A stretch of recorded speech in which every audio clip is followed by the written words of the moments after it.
ઉત્તરાયણમાં ટેમ્પોમાંથી 2.80 લાખનો વિદેશી દારૂ ઝડપાયો, એક આરોપીની ધરપકડ।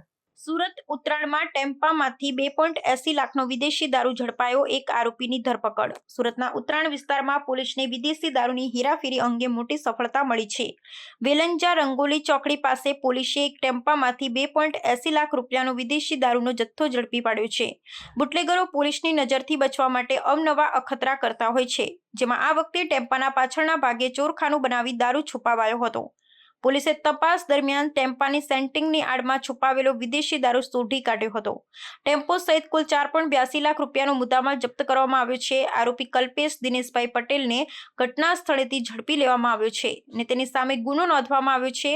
પોલીસના જણાવ્યા મુજબ બુટલેગરો હવે ટેમ્પા, ટ્રક અને અન્ય વાહનોમાં ગુપ્ત ચોરખાના બનાવી દારૂની હેરાફેરી કરતા હોય છે।